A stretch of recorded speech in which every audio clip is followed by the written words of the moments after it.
सद्गुरू पै माऊली मातोश्री यांना प्रथम कृतज्ञपूर्वक वंदन आणि आपण सर्व सद्भक्त सत्सत्य आपणा सर्वांना आदरपूर्वक नमस्कार। आजचा जो एक प्रश्न आहे त्या अंगाने आपण चिंतन करू। प्रश्न असा आहे, शिष्य सद्गुरूंना बाह्य अंगाने व अंतरंगाने दोन्ही बाजूने शरणागत असला पाहिजे म्हणजे नेमकं काय? दिव्य प्रज्ञा शक्ती जागृत होणे म्हणजे काय? प्रश्न तिथे पुढे जरा वेगळा पण ते चुकीचं आहे त्यांचं। सद्गुरू आणि शिष्य वेगळे बोलतच नाही। दिव्य प्रज्ञा शक्ती जागृत होणे साक्षात्कार म्हणतात का असं मार्गदर्शन करावं। पुरुष आणि प्रकृती यावर थोडे जास्त मार्गदर्शन मिळाले। म्हणजे 3 प्रश्न आहेत त्यांचं। पुरुष आणि प्रकृती हा जो पटवीने म्हणतो ते नेमकं परमार्थामध्ये पुरुष प्रकृती असं म्हटलं जातं तर नेमकं काय आहे? दुसरं, सद्गुरूंना बाह्य अंगाने अंतरंगाने शरणागत होणं म्हणजे काय? आणि तिसरा कुठला प्रश्न होता? दिव्य प्रज्ञा शक्ती जागृत होणं म्हणजे नेमकं काय? इथे परमेश्वर ह्या अंगाने जे आपण चिंतन करत असतो त्यावेळेला अनंत चैतन्य शक्तीचा विराट सागर म्हणजे परमेश्वर असं जीवनविद्या सांगते। त्याचा अर्थ पहिला समजून घ्यावा लागतो की परमेश्वर म्हणजे चैतन्य शक्ती जी निर्गुण निराकार आहे। तिथे कसलाही रंग रूप गंध काही नाही आहे, गुण आहे नाही आहे कळत नाही आहे, असं हे तत्व असणेपणाने आहे, फक्त केवळ आहे असं आपण म्हणतो ते। आणि त्याच तत्वामध्ये म्हणजे चैतन्याच्या सागरामध्ये, महाराजाला चैतन्याचा सागर म्हणायचे, केवळ स्नेहपण म्हणजे तिथे स्फुरण निर्माण होतं। म्हणजे चैतन्याच्या ठिकाणी चैतन्य शक्ती प्रगट होते आणि ही जी चैतन्य शक्ती स्फुरते त्याला आपण सगुण निराकार स्वरूप असं म्हणतो। म्हणजे ते आहेपणाचं भान घेतलं जातं। स्फुरण होतं म्हणजे काय? आपण आहोत अशी एक प्रेरणा तिथे निर्माण होते आणि ही जी प्रेरणा झाली तिथे आपण एक आहोत आणि अनेक व्हावं अशी दुसरी प्रेरणा निर्माण होते आणि त्याच्यातून हे अनेकत्वाने हे विश्व प्रगट झाले। इथे चैतन्य स्वरूप म्हणजे हे जे स्वरूप आहे त्याला पुरुष म्हणतात आणि त्याच्यातून हे अनंत रूप जी प्रगट झाली त्याला प्रकृती म्हणतात असं त्याचा अर्थ। पुरुष म्हणजे दिव्य स्वरूप। इथे पुरुष आणि स्त्री हा त्या शब्दाचा अर्थ नव्हे। मीराबाईंना एकदा संतांच्याकडे गेले होते, एका संतांच्या तिकडे गेले होते। ते संत स्त्रियांना भेटत नव्हते आणि त्यामुळे त्यांनी त्या संतांनी त्यांना भेटायला परवानगी दिली नाही। म्हणून त्या एवढंच बोलल्या की अरे ह्या विश्वामध्ये एकच पुरुष आहे आणि बाकीच्या सगळ्या स्त्रियाच आहेत। एकच पुरुष म्हणजे एकच स्वरूप आहे आणि बाकीचं सगळं प्रकृती आहे। कसं कसं बोलतात? तर ते संतांच्या कानावर गेलं ते लगेच धावत धावत आले आणि त्यांनी त्यांची क्षमा मागितली की त्यांची चूक काय होती। आपण पुरुष स्त्री म्हणजे आता देहाच्या अपेक्षेत जो फरक करतो तसं संतांना किंवा परमेश्वरी शक्तीच्या ठिकाणी तो फरक नाही आहे आणि त्यामुळे स्वरूप म्हटल्यानंतर त्याला पुरुष हा शब्द वापरतो। पुरुषार्थ असा दुसरा अर्थ आपण जो म्हणतो की धर्म अर्थ काम मोक्ष हे 4 पुरुषार्थ आहेत।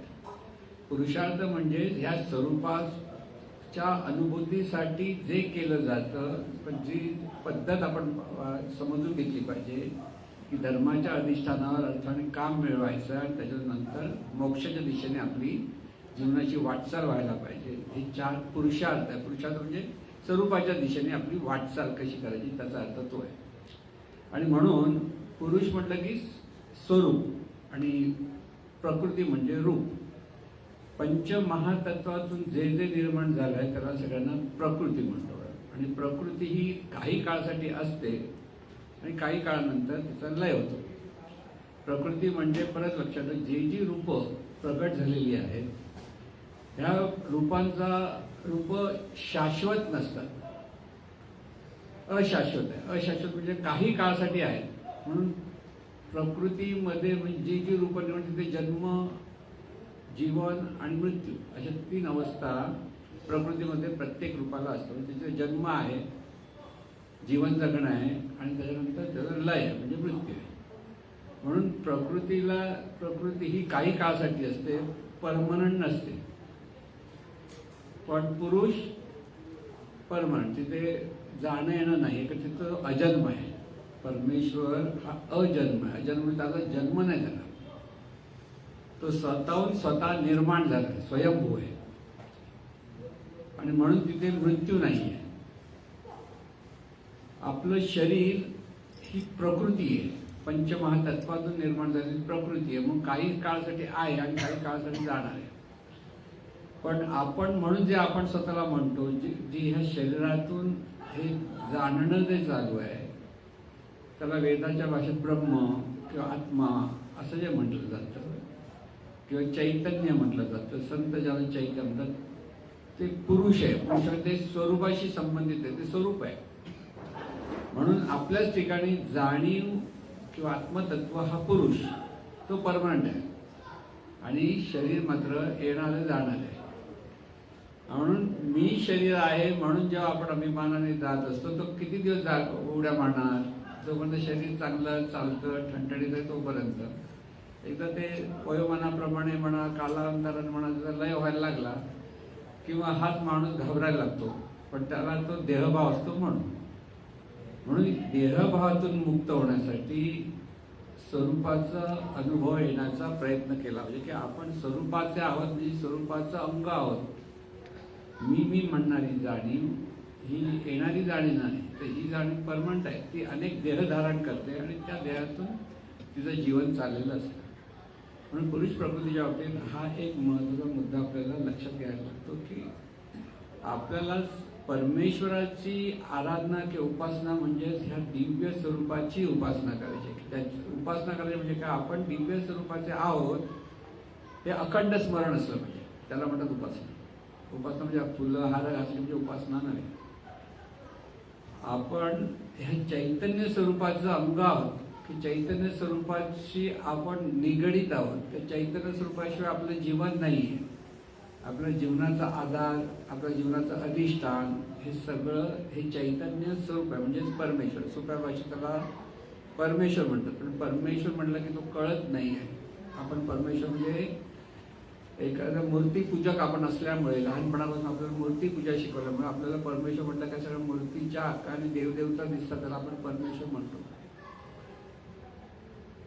चैतन्य स्वरूप की जे निराकार आहे, निर्गुण निराकार ज्याला म्हणतो, ते स्वरूप आहे.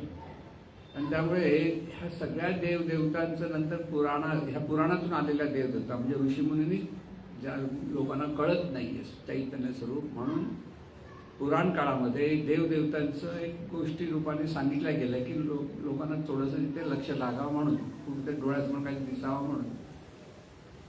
आणि त्या पुराण काळामध्ये हे देवदेवतांचं सगळं जेव्हा स्तुती वर्णनं मोठमोठे ग्रंथ निर्माण झाले. आता हे कसं झालं की अनंत स्वरूप सांगून समजत नाही, तर काय ते डोळ्यासमोर दिसायला पाहिजे म्हणून देवदेवतांची निर्मिती झाली. ती कोणी केली? ऋषीमुनींनी. आणि ह्या सगळ्या देवदेवता परत ध्यानधारणा करताना सांगितलं जातं. मग शंकर पण ध्यानधारणा करतोय किंवा आणखीन विष्णू म्हणा, सगळे ध्यान नसतं, हे कोणाचं स्मरण करतात असा प्रश्न येतो. ते स्मरण करतात म्हणजे ह्या चैतन्य स्वरूपाचं स्मरण करतात. चैतन्य स्वरूपाची संबंधित ह्या सगळ्या गोष्टी असतात. पण शेवटी आपल्याला स्मरण कसलं जर परमेश्वराचं, ते अनंत स्वरूप आहे. आता जसं लोकांना आपल्या डोळ्यासमोर काही दिसत नाही त्यामुळे परमेश्वर कळत नाही, तर परमेश्वर कुठे आहे? इथे आहे. आता जिथे तुम्ही बसला तिथे तुमच्या प्रत्येकाच्या अवतीभोवती, काय सगळ्या मुंबईच्या अवतीभोवती, पृथ्वीच्या अवतीभोवती कुठे नाही असं नाहीच आहे. परमेश्वर शोधायला कुठे जायची गरज नाहीये. शोधायचं कोणाला शोधायचं? हा, हरवलं ते शोध, कोण हरवलं आणि कोणाला शोधायचं? स्वतःला. परमेश्वर हरवलंच आपल्याला, काय नाहीये कळतच नाही. पण आपणच हरवलेलं आहे. खरं शोधायचं आपल्याला, परमेश्वराला शोधायची गरज नाहीये. कारण आपण देहभावात इतके हरवून गेलेलो आहोत की तिथे आपल्याला आपण कोण आहोत ते शोधायचंय. आपण त्या चैतन्य स्वरूपाचं स्फुरण आहोत. आणि हे स्फुरण शरीर रूपाने जाणतं.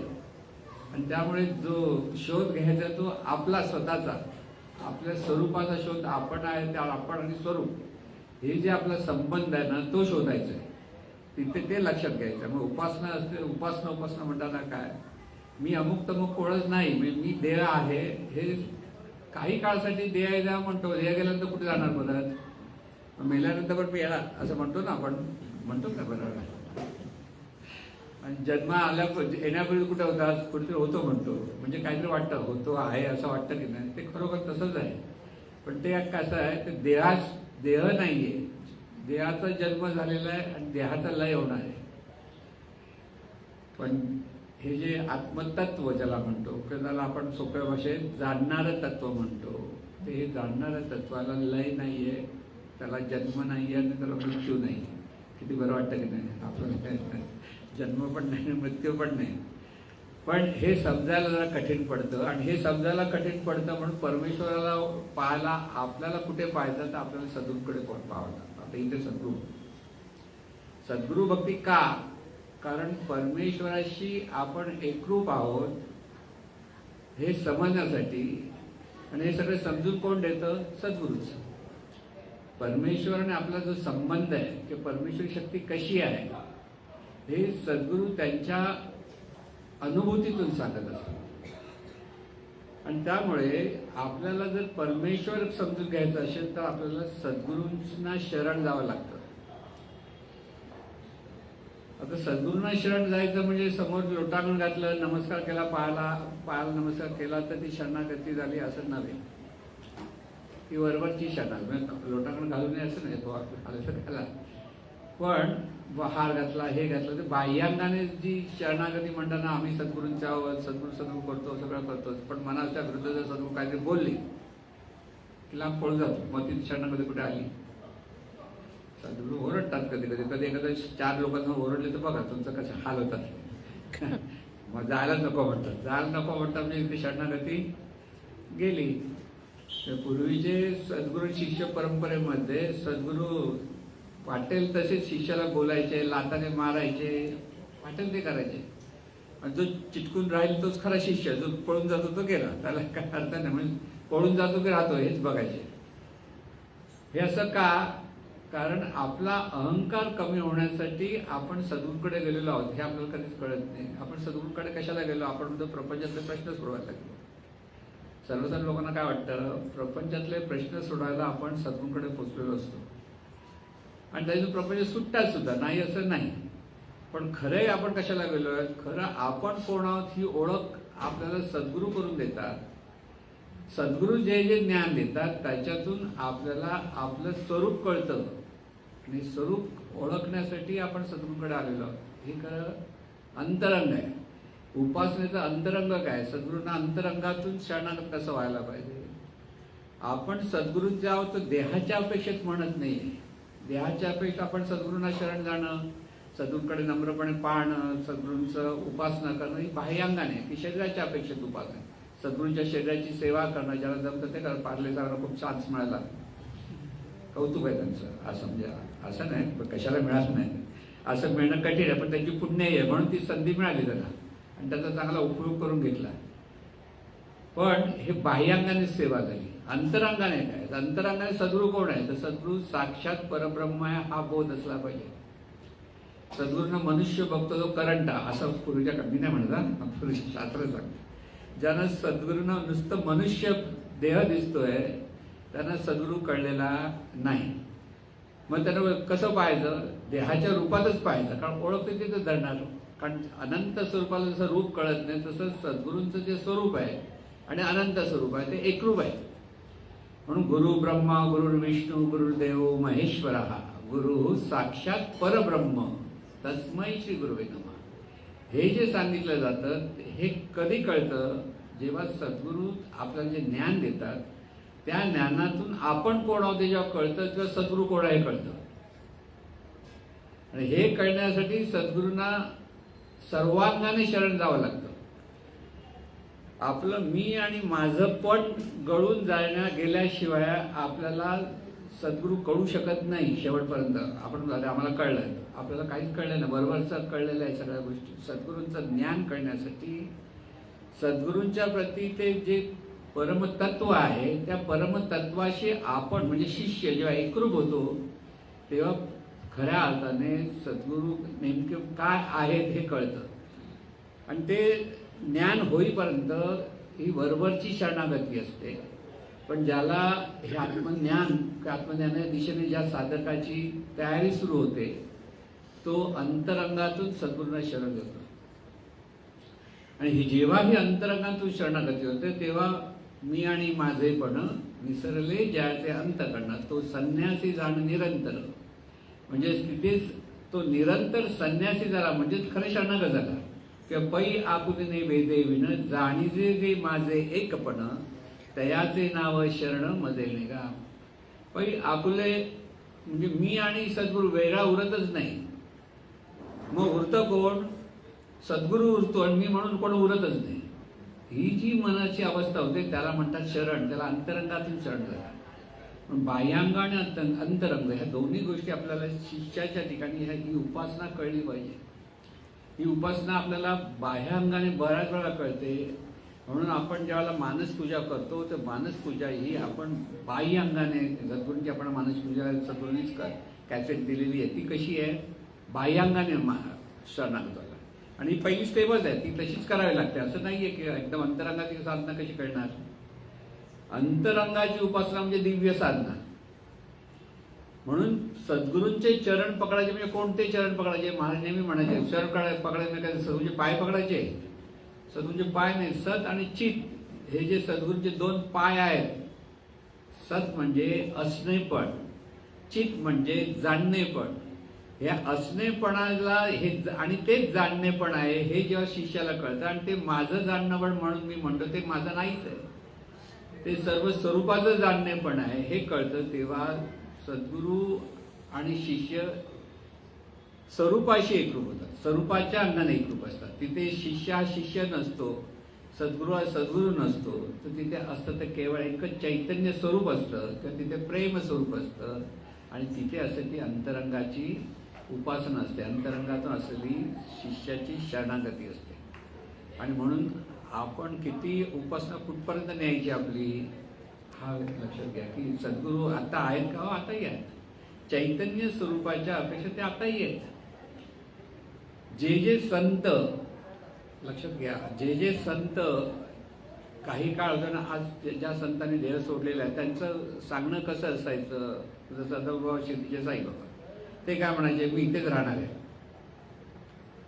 दुसरे स्वरूपानंदांचं आहे, स्वरूपानंद म्हणाला मी इथेच, म्हणजे ते पावसचे स्वरूपानंद, ते काय म्हणा मी इथेच राहणार आहे.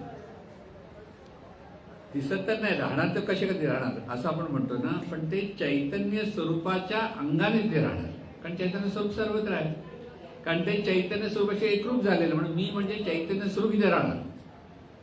आपण काय विचार करतो स्वरूपानंद देहाने परत इथे दिसणार आपल्याला किंवा साईबाबा देहाने दिसणार, देहाने दिसू शकत नाही. पण त्यांना शरणागत त्यांच्याप्रती जी नितांत श्रद्धा आपण असते आणि त्या श्रद्धेतून जे आपण त्यांचं स्मरण करतो तर त्यांच्या त्या स्मरणातून त्यांच्याकडनं म्हणजे ह्या चैतन्य स्वरूपाकडनं आपल्याला प्रतिसाद मिळतो. आणि हा प्रतिसाद मिळतो म्हणजे चैतन्य स्वरूपाच्या अपेक्षित असतो. म्हणून हे नेहमी लक्षात यायचं की देह जरी संतांचा देह म्हणजे देहावसन झालंय म्हणा की तिथे स्वरूपाशी ते एकरूप झालेले आहे, तिथेही त्यांच्याकडनं प्रतिसाद मिळतो. कारण आपण त्या भावातून जेव्हा सद्गुरूंना शरण जातो, सद्गुरूंची उपासना करतो, स्मरण करतो, त्यावेळेला आपलं जे मन आहे ते त्या स्वरूपाशी जेव्हा एकरूप होतं तेव्हा त्या चैतन्य स्वरूपाकडून आपल्याला प्रतिसाद मिळतो. म्हणून असं ही जी उपासना म्हणा किंवा ती उपासना म्हणजे शरणागत होणं अंतरंगामधली उपासना, मगाशी मी म्हटलं की आपण आता जी जीवन विद्याच्या कॅसेटमधून ज्या सद्गुरूंच्या काळामध्ये जी मानस पूजा सांगितली जाते ती बहिरंगाने उपासना आहे, बाह्य अंगाने शरणागती आहे. ही उपासना म्हणजे परत शरणागतीच म्हणायची, कारण सगळ्या सद्गुरूंचा आहे हाच भाव तिथे येतो. अंतरंगाची उपासना म्हणजे समर्पण भाव. आपलं सर्व जे आहे ते सद्गुरूंचं आहे, म्हणजे हे शरीर किंवा पंचप्राण किंवा आपण म्हणतो ज्ञानेंद्रिय कर्मेंद्रिय हे सर्व तुझंच आहे. हे सर्व तुझंच आहे, मग करताही तूच आहेस. मग करता ईश्वर ह्या भावामध्ये जेव्हा शिष्य कार्य करतो, सद्गुरूंचं आहे सद्गुरूंचं आहे ते सद्गुरूंमुळे चाललंय, सद्गुरूसाठी चाललंय, ही जी अंतरंगामध्ये जेव्हा अंतर्मनामध्ये या भावना आतमध्ये मुरायला लागतात तेव्हा ती अंतरंगातली शरणागती असते, ती अंतरंगातली उपासना असते. म्हणून दोन्ही अंगाने आपल्याला उपासना झाली. पहिली पायरी म्हणजे अगदी स्थूल अंगाने शरीराला पाहत, रूपाला पाहत पाहत सद्गुरूंची उपासना करणं, तिथे शरणागत होणं, आणि नंतर ते अनंत स्वरूपाचं मुख आहे की जे अनंत स्वरूप दिसत नाही ते सद्गुरू रूपाने आपल्याला दिसतं. असं जेव्हा त्या शिष्याची भावना होते मनापासून, तिथे श्रद्धा निर्माण होते, तेव्हा त्याचं आणि सद्गुरूंचं, त्या शिष्या आणि सद्गुरूंच्या त्या स्वरूपाच्या अंगाने एकरूपता होते, आणि त्या एकरूपतेतून ही शरणागती आपण अंतरंगातली सांगतो. आणि म्हणून अशा पद्धतीने जेव्हा साधना आपण म्हणतो, जी सद्गुरूंनी आपल्याला दिलेल्या दिव्यबोध आणि दिव्य साधना, दिव्यबोध आणि दिव्य साधनेमध्ये हे चैतन्य स्वरूपाचंच सगळं अंग सांगितलं आहे. हे चैतन्य स्वरूपच आपण, ते चैतन्य स्वरूपच आहोत, तो बोध देणं म्हणजे दिव्यबोध आहे. ते चैतन्य स्वरूपाचे आपण कसे आहोत, की चैतन्य स्वरूप आपल्या रूपाने कसं आहे हे समजून घ्यायला सद्गुरूंकडनं आपल्याला ते प्रबोधनं ऐकावे लागतात. त्यांनी लिहिलेले जे ग्रंथ आहेत ते वाचून ते पुन्हा पुन्हा समजून घ्यावे लागतात. आणि हे करता करता स्वरूपाच्या अंगाने असलेले सद्गुरू आणि आपणही स्वरूपाच्या अंगाने तसेच आहोत हा बोध जेव्हा येतो तेव्हा आपल्याला आपल्या ठिकाणी परिवर्तन व्हायला लागतं. म्हणजे मनाच्या ठिकाणी जसजसं मी पण कमी व्हायला लागतं, देहभाव कमी व्हायला लागतो, आणि देहभाव कमी कमी होता होता ह्या मनाचे परिवर्तन होतं की मनाचं उन्मन होतं. आणि ह्या मनाच्या उन्मनीच्या अवस्थेमध्ये जी देहबुद्धी आहे त्या देहबुद्धीचं रूपांतर दिव्य प्रज्ञाशक्तीमध्ये होतं. म्हणून असा एक अभंग आहे तुकाराम, बोले ते न बोले येई लवगले, नामे एका विठ्ठलाच्या, न बोले ते बोले येई लवगले. म्हणजे जे बोलत नव्हतं ते बोलायला लागतं. आतून जे स्फुरण येतं ज्याला तर त्यातून ते बोलतात. म्हणजे असं न ऐकणं नाही तर त्याला ऐकू येतो. म्हणजे असं जे परिवर्तन आहे ते त्याला ती म्हणतात प्रज्ञाशक्ती जागृत होणं. तिथे ज्याच्याकडे प्रज्ञाशक्ती आपोआप जागृत होते, ती काय हे नाही आहे, अभ्यासातूनच प्रत्येकाच्या ठिकाणी ती दिव्य प्रज्ञाशक्ती जागृत होऊ शकते. जनरली म्हणजे नेहमीप्रमाणे जर बघायला गेलं तर आपल्या अंतर्मनाचं जे कार्य आहे ते प्रज्ञाशक्तीच्या द्वारे असतं. प्रज्ञाशक्तीच्या द्वारे म्हणजे आपण बुद्धीचा वापर न करताही सुद्धा आपल्या अंतर्मनाकडनं बरंच कार्य चालू असतं. जसं आपल्या शरीरांतर्गत रक्ताभिसरण चालू आहे किंवा पचन चालू आहे, हे सगळे आतमध्ये ज्या पेशींचं कार्य चालू आहे, हे सगळं जे चालू आहे हे प्रज्ञाशक्तीच्याच द्वारे असतं. ती सहज प्रत्येकाकडे असते, पण त्या प्रज्ञाशक्ती ती सहज असली तरी तिथे देहभाव असतोच. पण जेव्हा देहभाव जातो आणि ह्या जाणीवेचं स्वतःचं स्फुरण त्या जाणीवेला होतं तेव्हा तिथे निर्माण होते ती दिव्य प्रज्ञाशक्ती. ही दिव्य प्रज्ञाशक्ती सद्गुरूंकडे असते, संतांकडे असते, कारण त्यांच्यातून त्यांच्याकडनं निर्माण झालेली काव्य जीवनविद्या हे ज्ञान सद्गुरूंच्या दिव्य प्रज्ञेतून निर्माण झालं. म्हणून ते नेहमी म्हणायचे की मी नाही केलेलं आहे, ते झालंय. पण झालं कसं की तो अभ्यास आहे. मग त्यासाठी ऋषीमुनींचं तत्वज्ञान, संतांची शिकवण, सद्गुरूंनी त्यांना केलेलं मार्गदर्शन, ते सद्गुरूंचे अनुभव, परत आपल्या सद्गुरूंचे अनुभव, याच्यातून हे सगळं निर्माण झालं. निर्माण केलं नाही, जीवनविद्या निर्माण केलेली नाही आहे, ती निर्माण झाली. त्याला अर्थ म्हणतात दिव्य प्रज्ञेतून निर्माण झाली. म्हणून मोठमोठे ग्रंथ आपण म्हणतो, एवढे ग्रंथ मोठमोठे असतात ते वाचायला बघितल्यावर आपण कधी वाचणार असा प्रश्न पडतो. तुम्ही एकनाथी भागवत बघा किंवा जसं महाभारत रामायण हे असे ग्रंथ बघायला वाटायला कधी वाचणार, एवढं मोठं पुस्तक वाचलं तर. पण त्या काळात त्या लोकांनी एवढं कसं लिहिलेलं असेल ते त्यांच्या दिव्य प्रज्ञेतून निर्माण झालेलं असं. त्याचा अर्थ नेहमीच्या बुद्धीचा तिथे वापर नाही आहे, तर ते प्रज्ञाशक्तीतून होतं. आणि म्हणून साधकाची जी शरणागती सद्गुरूंपाशी जेवढी अधिक अधिक तीव्र होत जाते तेव्हा त्या साधकाच्या ठिकाणी ही प्रज्ञाशक्ती जागृत होते. आणि ही प्रज्ञाशक्ती जागृत होते, त्या प्रज्ञाशक्तीतून त्याचं जीवन आनंदाने तो जगायला लागतो, सतत सद्गुरू स्मरणात असतो. हल्लीच्या काळामध्ये जर गोष्ट अशी सांगायची, उदाहरण द्यायचं असेल तर गोंदवलेकर महाराजांकडे त्यांचं नाव एक शिष्य ब्रह्मानंद स्वामी. ब्रह्मानंद स्वामी म्हणून त्यांचे शिष्य होते, त्यांना नंतर ब्रह्मानंद स्वामी म्हटलं जातं. ते ब्रह्मानंदांना ते लांबून सद्गुरूंच्या चादरीच्या एका होलमधून बघायचे. आणि त्यांना थोडंसं कोड होतं अंगाला, त्यामुळे त्या काळात कोड म्हटलं की भीती वाटायची लोकांना. तर ते लांब बसायचे, पण त्या एवढ्याशा छिद्रामधून सद्गुरूंना त्यांच्या पाहत बसायचे. त्यांनी त्यांच्या सद्गुरूंच्या दोन्ही त्या खडा होत्या, त्या खडा गळ्यात टाकल्या. ते म्हणजे त्यांचं मंगळसूत्र होतं. म्हणजे कशी भक्ती असं तुम्ही सांगतो.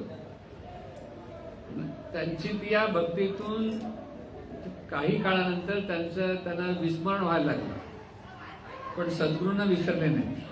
बाकी सगळं बाहेरच्या गोष्टीचं विस्मरण व्हायला लागलं, थोडं थोडं वयोमानाकडे होतं ना तसं व्हायला लागलं. पण त्यांना शेवटपर्यंत त्यांच्या सद्गुरूंचं सतत स्मरण होतं, कारण त्या डोळ्यात घालून बसलेले शब्द काढतच नव्हते. ही जी शरणागती आहे, ही शरणागती ही उच्च प्रतीची शरणागती असते, आणि त्यामुळे ते स्मरण त्यांचं जीवन त्यांच्यातून निर्माण होतं. त्या अखंड सद्गुरू स्मरणात असतात, त्याचमुळे त्या दिव्य स्वरूपाच्या स्मरणात असतात. आणि ते दिव्य स्वरूप आणि सद्गुरू स्वरूप वेगळं नाही, ते एकच तत्व. म्हणून परमेश्वर समजून घ्यायचा असतो, त्याला सद्गुरूंना शरण जाणं, सद्गुरूंकडनं अर्थ सगळ्या गोष्टी समजून घेणं, त्याप्रमाणे साधना करणं. साधनेशिवाय परिवर्तन होत नाही, सद्गुरू शरणागती गेल्याशिवाय सुद्धा हे परिवर्तन होणार नाही. दोन्ही गोष्टी पाहिजे.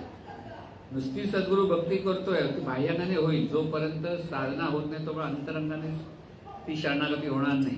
म्हणून साधना ही प्रत्येक साधकाला केलीच पाहिजे. तिची आवश्यकता नसती तर सद्गुरू दिव्यबोध दिव्य साधना सांगितला नसता. काय गरज होती? तुम्हाला हरिपाठ करायला सांगितलं, उपासना करायला, बस झालं, तुम्ही पार व्हाल असं म्हणाले असते. पण नाही, ह्या स्टेप्स आहेत. उपासना यज्ञ आपल्याला जो शिकवतो तो प्राथमिक स्टेप आहे. आल्या आल्या पहिली श्री गणेशाय नमः म्हणजे काय, उपासना यज्ञ करा, हरिपाठ म्हणा, उपासना यज्ञ करा. नंतरच्या पुढे काय, नामस्मरण करा. नाही जमत मग प्रार्थना करा. दोन ऑप्शन ठेवले, नामस्मरण करा किंवा प्रार्थना. आज दोन्ही करत नाही तर पुढे काय करणार? बरं, दोन्ही केलं तिथेच थांबलं तर पुढे जायचं नाही म्हटलं तर काय सांगणार? दोन्ही गोष्टी. काही लोकांना वाटतं बस इथे आला आता नाही करत. नाही, आपल्याला सद्गुरूंनी दिव्यबोध दिव्य साधना जी दिलेली आहे त्या लेवलपर्यंत प्रत्येक शिष्याला पोहोचलं पाहिजे. आणि ती साधना प्रत्येक शिष्याकडनं जेव्हा होईल त्यावेळेला खऱ्या अर्थाने सद्गुरूंप्रती असलेली शरणागती तिथे आपोआप प्रगट होते. म्हणजे ती जाणीवपूर्वक केली जात नाही, ती सहज आतून शरणागती येते. आणि अशी जेव्हा जिथे शरणागती येते तेव्हा तिथे दिव्य प्रज्ञाशक्ती जागृत होते. म्हणून हा सगळा जीवनाचा प्रवास आहे की हे जे सगळं आपलं जीवन आपण जगतो आहोत, ते जीवन आपण आता जे जगतो आहोत ते देहभावातून, म्हणजे मी देह आहे ह्या भावातून जगतो आहोत. आणि तिथे आपल्याला परिवर्तन करायला लागतं. म्हणून भक्ती जी आपण म्हणतो ही भक्ती आपल्याला आपला देहभाव कमी करण्यासाठी असते. प्रपंचातल्या मागण्या मागू नयेत असंही नाही, पण नुसतं प्रपंचातल्या मागण्या पूर्ण करण्यासाठी काही लोक भक्ती करत असतात, त्यांची ती प्रगती थांबते. एकदा गुरु नानकांची गोष्ट सांगितली जाते. गुरु नानकांकडे बरोबर बरेच शिष्य होते, सगळे सद्गुरू करत बसले.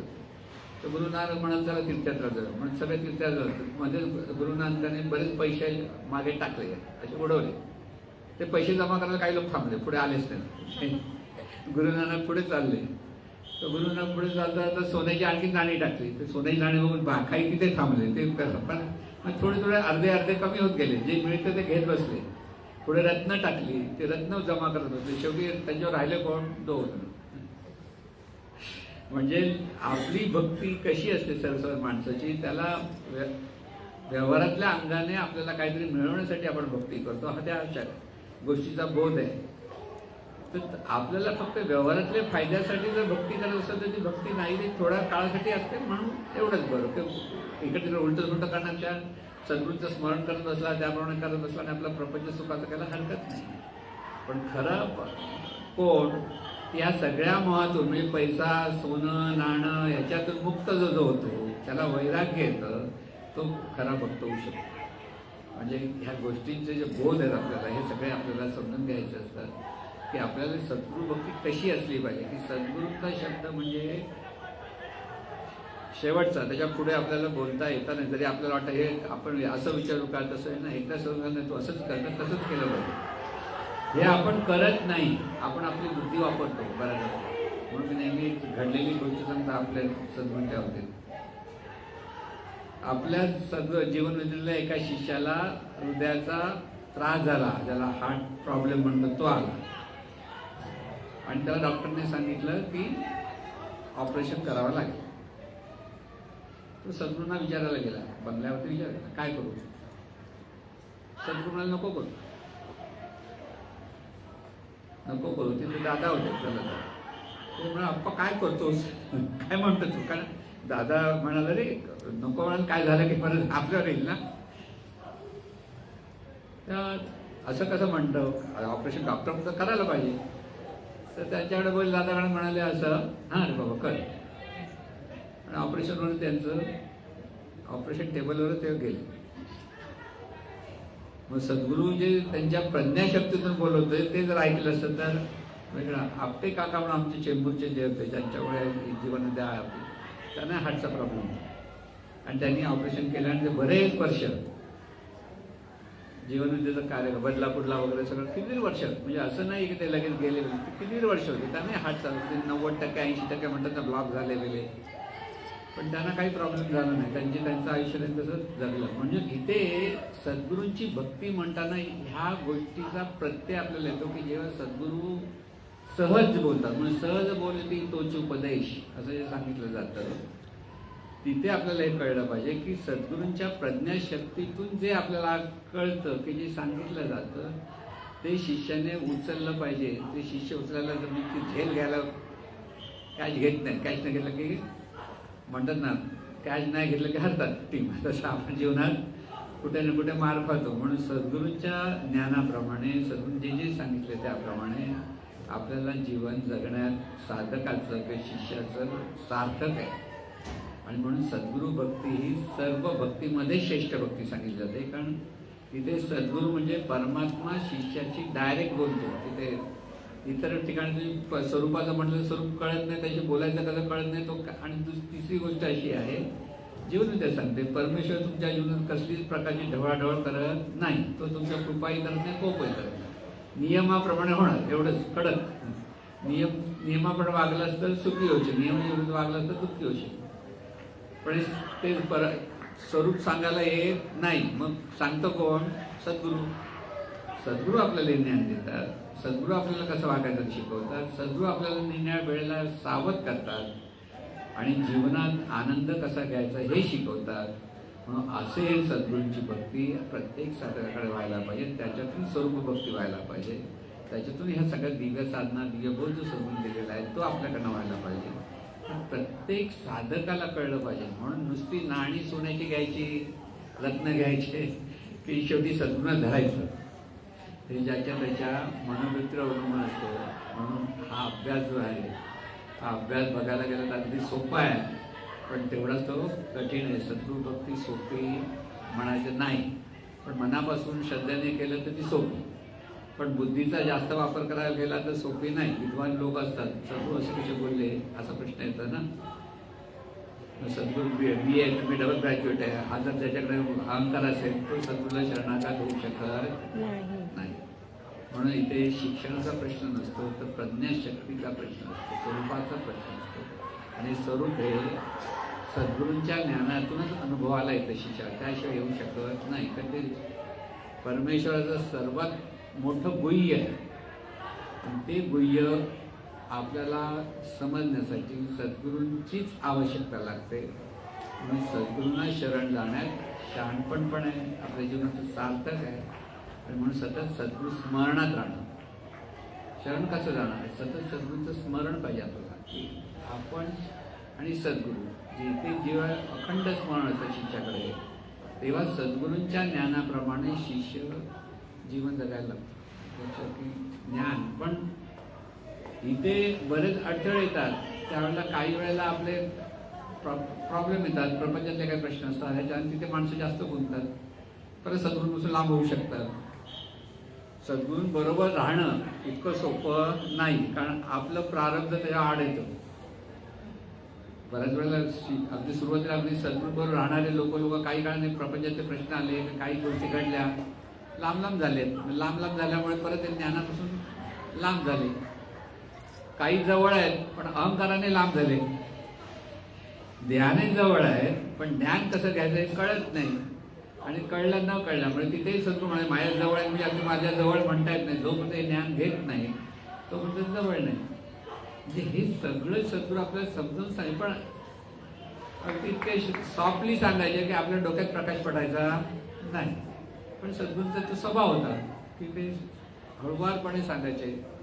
आणि हे गोष्ट कळायला फार कठीण पडते. म्हणून हा अभ्यास जो आहे तो अभ्यास आपल्याला कसा करायचा लक्षात. ही सद्गुरू भक्ती तशी बघायला तर सोपी, पण अंतरंगाची साधना करायला गेली तर कठीण आहे. पण ती केल्याशिवाय दुसरा पर्याय नाही. म्हणून ज्याला परमात्म्याची अनुभूती घ्यायची असेल त्यानं सद्गुरूंना शरण केल्याशिवाय, म्हणजे बाह्यांगाने आणि अंतरंगाने दोन्ही अंगाने शरण केल्याशिवाय दुसरा पर्याय नाही, दुसरा मार्ग नाही. मग काय करणार? ह्या जन्मात नाही तर पुढच्या जन्मात. या जन्मात कळत नाही, सोडून दे, पुढच्या जन्मात बघूया असं होऊ शकतं. म्हणून पुढचा जन्म कोणी कुठे पाहिला, कुठे गेला, काय गेला कळणार नाही. मग ह्या जन्मात केलं पाहिजे, ह्यासाठी प्रत्येकाने प्रयत्न केले पाहिजे. आणि हे असे प्रयत्न सर्वांकडून हो अशी सद्गुरूचरणी प्रार्थना. हे ईश्वरा सर्वांना चांगली बुद्धी दे, आरोग्य दे, सर्वांना सुखात आनंदात ऐश्वर्यात ठेव, सर्वांचं भलं कर, कल्याण कर.